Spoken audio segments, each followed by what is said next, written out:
Hello friends, അസ്സലാമു അലൈക്കും.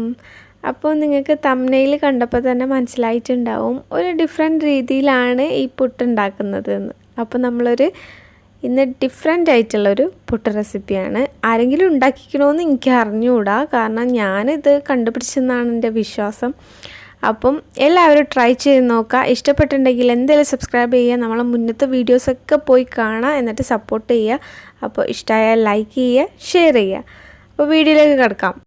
ആദ്യം തന്നെ നമുക്ക് വേണ്ടത് ഒരു 4 ടീസ്പൂൺ അരിപ്പൊടി, അതായത് പച്ചരിപ്പൊടി ഇല്ലേ, നമ്മൾ കോഴിക്കോട്ടുകാരൊക്കെ പിടിച്ചു വെക്കുന്ന പച്ചരിപ്പൊടി കേട്ടോ. അതൊരു 4 ടീസ്പൂൺ, അതായത് 2 ടേബിൾ സ്പൂൺ. അതിലേക്ക് നമ്മൾ 1 കപ്പ് വെള്ളം, ഞാൻ 250 ml കപ്പാണ് 1 കപ്പ് കേട്ടോ. അതിൽ കുറച്ച് വെള്ളം ഒഴിച്ചിട്ട് ആദ്യം ഒന്ന് പേസ്റ്റാക്കിയിട്ട് എടുത്തിട്ട് പിന്നെ നമുക്ക് ഫുള്ളായിട്ട് വെള്ളം ഒഴിച്ചു കൊടുക്കാം. ഇനി നന്നായിട്ട് ഇതൊന്ന് മിക്സ് ചെയ്ത് കൊടുത്തിട്ട് നമുക്ക് ഗ്യാസിൽ വെച്ചിട്ട് നന്നായിട്ട് ഇതിനൊന്ന് വിരകിയെടുക്കാം.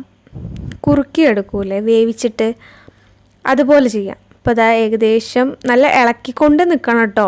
പെട്ടെന്നായി കിട്ടും, പക്ഷേ കൈവിടാതെ ഒന്ന് ഇളക്കിക്കൊണ്ട് നിൽക്കണം. അപ്പം പെട്ടെന്ന് തന്നെ നമ്മളെ ഈ വിരകിയത് റെഡി ആയിട്ടുണ്ട്. ഇനി ഇത് നമുക്ക് തണുക്കാൻ വേണ്ടി വെക്കാം.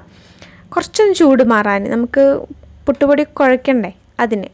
അപ്പോൾ ഞാനിപ്പോൾ എടുക്കുന്നത് 1 കപ്പാണ്, അതായത് ഇപ്പം അരക്കപ്പിൻ്റെ 2 കപ്പാണ് ഞാൻ എടുക്കുന്നത്. അപ്പോൾ 250 ml 1 കപ്പ് പൊടി കേട്ടോ, അരിപ്പൊടി. അപ്പം ആവശ്യത്തിന് അതിലേക്ക് ഉപ്പും ചേർത്തിട്ട് നന്നായിട്ടൊന്ന് മിക്സ് ചെയ്ത് കൊടുക്കുക. നമ്മൾക്കിനി ഈ ചൂട് മാറിയ ഈ നമ്മളെ വേവിച്ച് വെച്ച റൈസ് പൊടി ഉണ്ടല്ലോ, അത് ഇട്ടിട്ട് നന്നായിട്ടൊന്ന് കുഴച്ചെടുക്കുക. നമ്മൾ വിരലുകൾ മാത്രം യൂസ് ചെയ്തിട്ട് കുഴച്ചാൽ മതി കേട്ടോ. അപ്പോഴാണ് നമുക്ക് പൊടിയായിട്ട് ഇത് കിട്ടുക. അപ്പോൾ നമ്മൾ ആദ്യം തന്നെ കുറച്ച് ഇട്ടിട്ട് വേണം ഈ പുട്ടുപൊടി ഉണ്ടാക്കിയെടുക്കാൻ, അല്ലെങ്കിൽ മൊത്തത്തിൽ വലിയ ഒരു കട്ടകൾ പിടിച്ചിട്ട് ഇങ്ങനെ നിൽക്കും. അപ്പോൾ നമ്മൾ കുറച്ച് ചേർത്തിട്ട് നൈസായി പൊടി പോലെ ആക്കിയെടുക്കാം. ഇനി വെള്ളം അഥവാ അത് കൂടിപ്പോയിന്നുണ്ടെങ്കിൽ നമ്മൾ കുറച്ചൊരു പൊടി അരിപ്പൊടി തന്നെ വിതറി കൊടുത്തിട്ട് ഒന്ന് മിക്സ് ചെയ്ത് കൊടുത്താൽ മതി കേട്ടോ. ഇപ്പോൾ അതാ നമ്മളെ അടിപൊളി പുട്ടുപൊടി റെഡി ആയിട്ടുണ്ട്. അപ്പോൾ ഇനി നമുക്കിത് ചുട്ടെടുക്കാം. എൻ്റെ കയ്യിലുള്ളത് കുക്കറിൻ്റെ കൂടെ കിട്ടിയ പുട്ടുംകുറ്റിയാണ്. അപ്പോൾ ഞാനിത് കുക്കറിൻ്റെ മേലെ വെച്ചിട്ട് ഉണ്ടാക്കുന്ന രീതിയാണ്. അപ്പോൾ നമ്മൾ തേങ്ങയും പുട്ടും എല്ലാം മിക്സ് ചെയ്തിട്ട് കൊടുക്കുക. ഇനി നമുക്ക് ഒരേ സമയം തന്നെ, കുക്കറിലാണ് ചുടുന്നതെങ്കിൽ ഒരേ സമയം തന്നെ നമുക്ക് കുറേ പുട്ട് ചുട്ടെടുക്കാൻ വേണ്ടിയിട്ട് നമ്മളെ ഇഡ്ഡലി തട്ടില്ലേ, അതും എനിക്ക് കുക്കറിൻ്റെ കൂടെ തന്നെ കിട്ടിയതാണ്. അപ്പോൾ ഞാൻ എന്താ ചെയ്യണമെന്ന് വെച്ചാൽ ഈ ഇഡ്ഡലി തട്ടിൻ്റെ ഒരു അവസാനത്തിലുള്ള തട്ടിലും കൂടി നമ്മളെ പുട്ടാക്കി കൊടുക്കാൻ പോവാണ്. പുട്ടുപൊടി നിറച്ചിട്ട് വെച്ച് കൊടുക്കാൻ പോവാണ്. അപ്പോൾ നമുക്ക് ഒരേ സമയത്ത് നമുക്ക് ആവശ്യമുള്ള പുട്ട് ഒരേ വേവ് തന്നെയാണ് നമ്മൾ ഉള്ളിലും. അപ്പം കുക്കറിൻ്റെ ഉള്ളിൽ നമുക്ക് ഇഡ്ഡലി തട്ട് വെക്കാം, പുറമേ പുട്ടും കുറ്റി വെച്ചിട്ട് ഉണ്ടാക്കിയെടുക്കാം. ഇപ്പം നിങ്ങൾക്ക് അഥവാ കുക്കറിലുള്ള പുട്ടും കുറ്റി അല്ല എന്നുണ്ടെങ്കിൽ നമുക്ക് ഇഡ്ഡലി തട്ടിലും നമുക്ക് പുട്ടുണ്ടാക്കിയെടുക്കാം കേട്ടോ.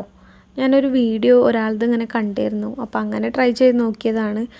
അപ്പം ഇതാ ഞാനിവിടെ വെള്ളം കുക്കറിൽ തിളച്ച് വന്നിട്ടുണ്ട്. അതിലോട്ട് നമ്മളെ ഇഡ്ഡലീൻ്റെ തട്ട് വെച്ചു. കുറച്ചൊന്ന് ആവി വന്നു കഴിഞ്ഞാൽ ഈ കുക്കറിൻ്റെ മൂടി ഒന്ന് അടച്ചു കൊടുക്കാം. എന്നിട്ട് നമ്മളെ പുട്ടുകുറ്റി അതിൻ്റെ മുകളിൽ വെക്കാം. ഇനി ഒരു 7 മുതൽ 8 മിനിറ്റ് വരെ നമ്മൾ വെയിറ്റ് ചെയ്താൽ നമുക്ക് അടിപൊളി പുട്ട് കിട്ടും. ഭയങ്കര സോഫ്റ്റാണ്.